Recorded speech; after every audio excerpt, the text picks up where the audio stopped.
दूसरों की भलाई से बढ़कर संसार में धर्म नहीं है और दूसरों को पीड़ा देने से बड़ा अपराध इस धरती में नहीं है। पंडित श्री राम शर्मा आचार्य। पुस्तक का नाम परोपकारी और सेवाभावी बनिए। क्या है परमार्थ की साधना? क्या है जीवन की सफलता का रहस्य?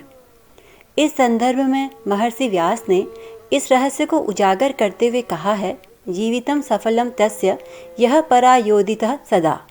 अर्थात उसी का जीवन सफल है जो परोपकार में प्रवृत्त रहता है। परमार्थ अपने जीवन में बहुत बड़ी साधना है जो मनुष्य को क्रमशः उसके लक्ष्य तक पहुंचा देती है।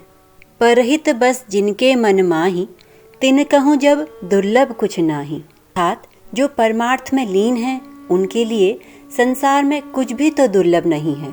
संत तुलसीदास ने तो यहाँ तक कह दिया है, परहित सरिस धर्म नहीं भाई। परमार्थ के समान संसार में कोई धर्म नहीं है। परोपकारः पुण्याय। परोपकार ही पुण्य का जनक है। जो परमार्थ में लीन है, मनसा वाचा कर्मणा, जिनका जीवन परोपकार में लगा हुआ है, वही सज्जन संत महात्मा है।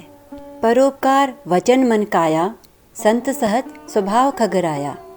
सज्जनों की पहचान भी यही है, उनका जीवन परमार्थमय होता है। परमार्थ मानव जाति की सुरक्षा, विकास और शांति का साधन है। वही समाज सुख, शांति और विकास के पथ पर आगे बढ़ सकता है जिसके सदस्यों में परस्पर सेवा, सहयोग का व्यवहार हो।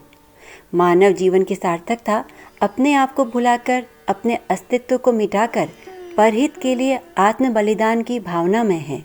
मानव जीवन को उत्कृष्ट और पूर्ण बनाने की महत्वपूर्ण साधनाओं को जानने, समझने व प्राप्त करने के लिए प्रस्तुत है आज की लघु पुस्तक। इस पुस्तक को स्वयं पढ़ें व औरों को भी पढ़ने के लिए प्रेरित करें। पुस्तक के सद्वाक्य। परोपकार के लिए जितना अपने आप को लुटाते हैं, उतना ही हमारा हृदय भरता जाता है। परमार्थ साधना से मनुष्य की चेतना असाधारण रूप से विकसित हो जाती है। मनुष्य व्यक्तिगत रूप से जितना समाज को देता है, सामूहिक रूप से उससे कई गुना वह समाज से प्राप्त कर लेता है। दूसरों की भलाई से बढ़कर संसार में धर्म नहीं है और दूसरों को पीड़ा देने से बड़ा अपराध इस धरती में नहीं है। हम परोपकार को संत महात्माओं की बात मानते हैं। वस्तुतः यह प्रत्येक मनुष्य का अधिकार है। मनुष्य के चरित्र की परीक्षा इसी से होती है। जो मनुष्य सबके दुखों में हाथ बटाने की जितनी लगन रखता है, वह उतना ही सभ्य, सुसंस्कृत तथा उच्च विचार वाला माना जाता है। पिछड़े हुए की सेवा ही ईश्वर की सच्ची सेवा है।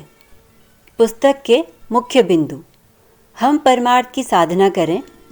सेवा भावना बिना मन मरघट। परमार्थ भावनाएं टालिए मत।